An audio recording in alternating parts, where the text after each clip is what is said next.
Film dilanjutkan dengan Takeru udah kagak sabar mau memasak kepitingnya sampai bikin Brolet dan Clay aneh melihat tingkahnya. Lalu itu kepiting tiba-tiba menyerang si Takeru. Lalu sama si Takeru mau dibalas serangannya dengan dibantu sama si B.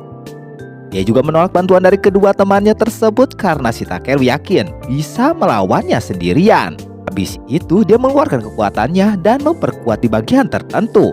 Dia melakukan combo dengan si B. Pas dia geprek pakai tongkat sihirnya, nampak itu lebih keras dari yang kemarin dia lawan sehingga dirinya terkena serangan musuh.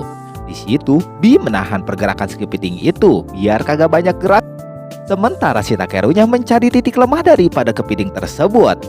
Setelah mengetahui letak kelemahannya, dia pun mengeluarkan kekuatan es yang disatukan dengan kekuatan si B yang membuatnya seperti bor lalu menghantam titik-titik tadi. Kepiting itu pun menjadi es batu yang bikin si Brolet terkesan dengan kekuatan si Takeru, tapi beda halnya dengan si Clay.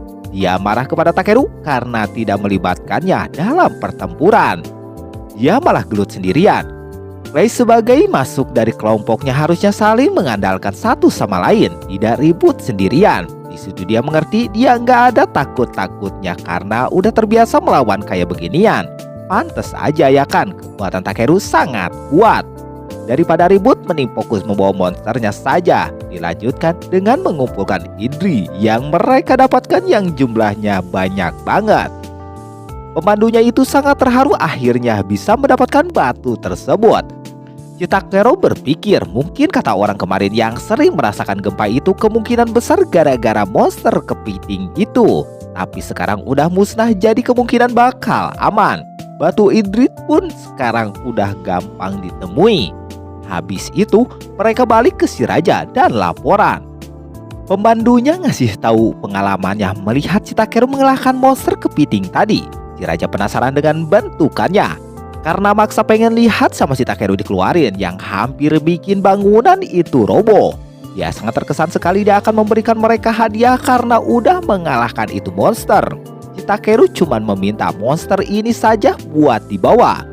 Sementara itu hadiah yang lainnya mereka udah dapatkan berupa Idrit tadi dan juga hadiah yang lain. Tapi Takeru kagak peduli soal harta.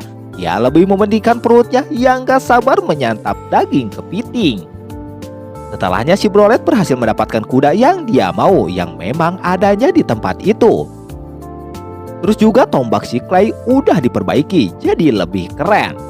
Karena Brolet udah mendapatkan kuda yang dia dapatkan, jadi dia akan langsung menemui saudaranya karena itu pesanannya.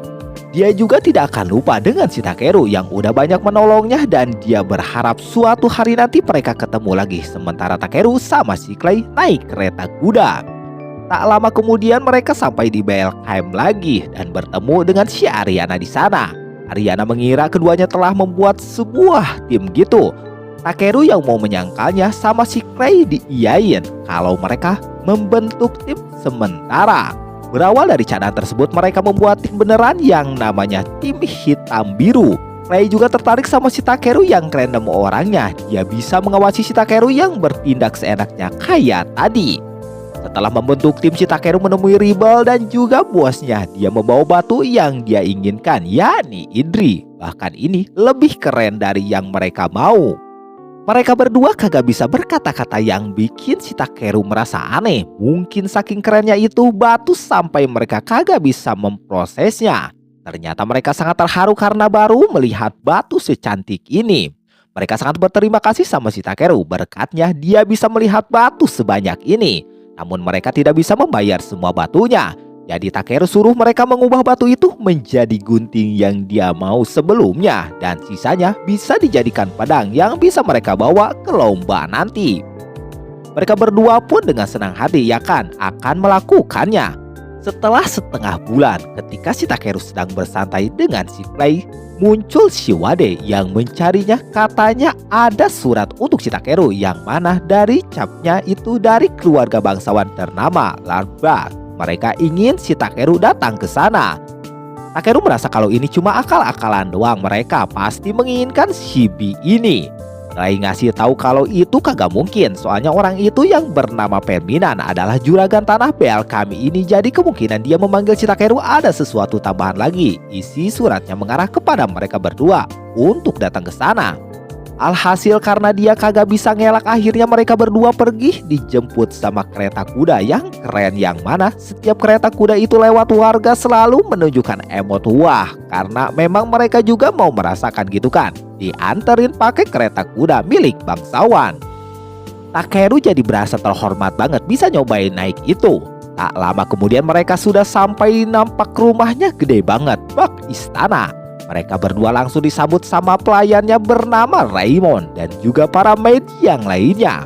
Terus tiba-tiba aja ada bocil yang menghentikan mereka. Dia adalah Tias. Bocah ini tiba-tiba nanyain naga yang dibawa si Takeru. Dan dia juga bilang pengen naga itu diberikan kepadanya. Tentu si Takeru kaget dan juga dia pasti menolaknya.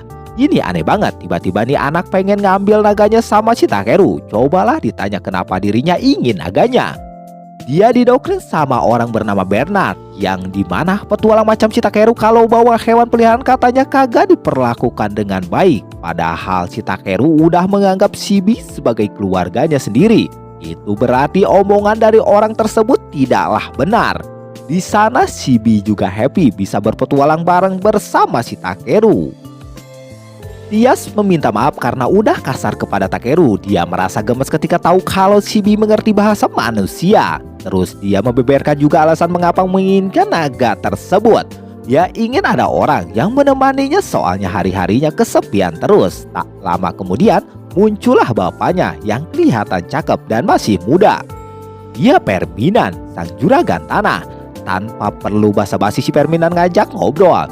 Intinya dari obrolan tersebut adalah soal istrinya yang sedang sakit udah lumayan lama. Jadi dia meminta si Takeru datang ke sana itu buat membantu menyembuhkan istrinya, karena dia sebelumnya udah tahu kalau Takeru pernah menyembuhkan satu keluarga di sebuah daerah. Terus juga dia merasakan kasihan sama anaknya. Kemarin dia pergi ke asrama di sekolahnya dia yang biasa ditemani sama emaknya, kini udah jarang ke sana terbaring sakit. Makanya dia mencari hewan peliharaan seperti naga biar ada yang nemenin dia main sehari-harinya. Sebenarnya Takeru keberatan untuk menolong, takutnya terlibat sesuatu soalnya dia bangsawan. Tapi melihat Clay dan Shibi ini nangis-nangis, alhasil si Takeru mau lihat dulu keadaan istrinya tersebut. Si Perminan udah seneng ya kan, lalu membawa si Takeru ke kamarnya. Di dalam sana nampak pengap banget, kagak ada sirkulasi udara masuk. Terlihat juga istrinya itu seperti kurus banget. Takeru memintanya buat membuka jendelanya biar ada angin dan cahaya matahari masuk. Tapi katanya dia tidak kuat kalau kena cahaya matahari. Alhasil sama si Takeru dicek lebih dulu penyakit apa yang sedang dideritanya. Nampak penyakitnya banyak banget alias komplikasi. Terdiri dari katarak, anemia, sakit ginjal, dan juga dirinya terkena racun yang belum pernah si Takeru dengar. Sekarang dia bisa aja membantu istrinya menghilangkan penyakit yang masih bisa ia tangani. Tapi yang belum dia tahu, dia masih belum memastikan. Yang penting sekarang si Perminan percaya dulu sama si Takeru, baru dia akan memulai penyembuhannya. Karena istrinya tersebut ingin sembuh, jadi dia mau ngikut kata suaminya. Alhasil si mereka berdua percaya penuh kepada si Takeru. Di sini Takeru tidak menggunakan sihir yang sama seperti menyembuhkan si Clay. Karena menurut Takeru, sihir itu terlalu menguras mana, jadi Takeru ragu dalam kondisi sekarang. Setelahnya Takeru pun mulai mengobatinya dengan heal. Takeru melakukannya dengan hati-hati banget. Sesudahnya Takeru meminta nyonya untuk membuka matanya. Dan akhirnya istri sang raja sembuh kayaknya. Dengan bersamaan juga Takeru membersihkan semua ruangan di sini. Sekarang melihat cahaya pun tidak merasa silau lagi. Mereka berdua pun menangis bahagia karena kesembuhan ini. Kayaknya Takeru merasa ada yang gak beres nih dengan pelayan cowok ini.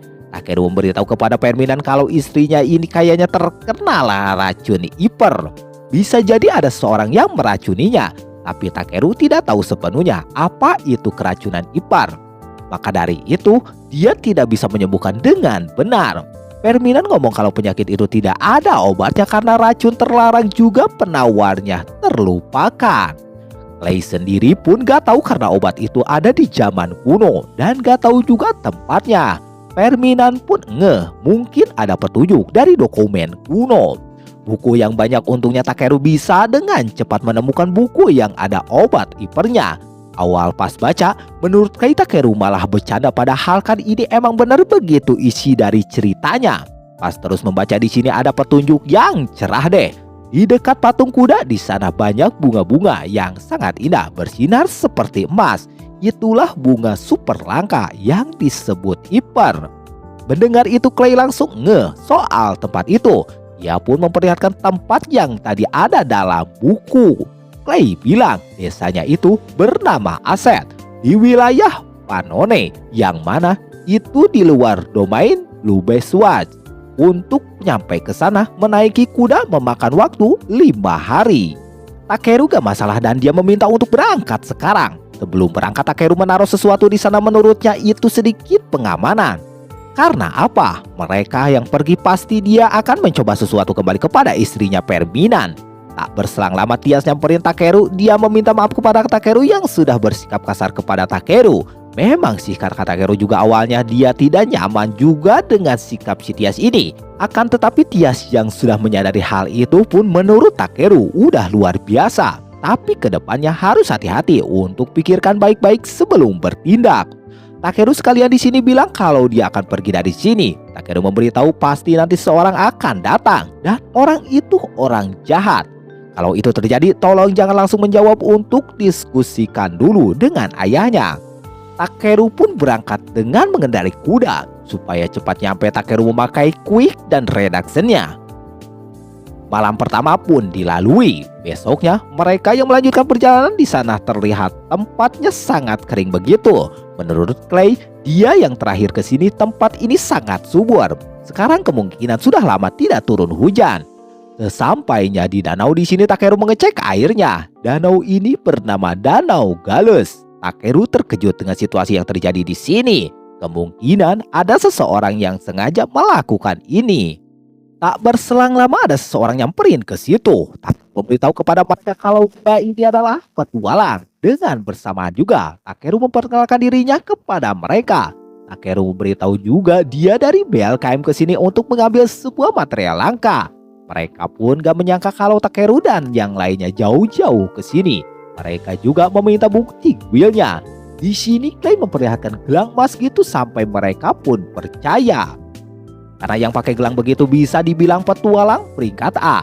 Takeru yang meminta pencerahan tentang tempat di sini pada saat yang sama. Salah satu orang di sana terjatuh. Takeru melihat kalau mereka ini kayaknya kurang makanan. Dengan begitu, Takeru meminta diberitahu apa yang sebenarnya terjadi di sini. Setelah itu mereka membawa Takeru ke desanya. Di situ juga diceritakan tempat ini 10 bulan yang lalu. Danau berubah warna seolah kayak dikutuk gitu. Sampai ikan pun pada matoy. Gak cuma danau, air sumur pun menjadi jelek.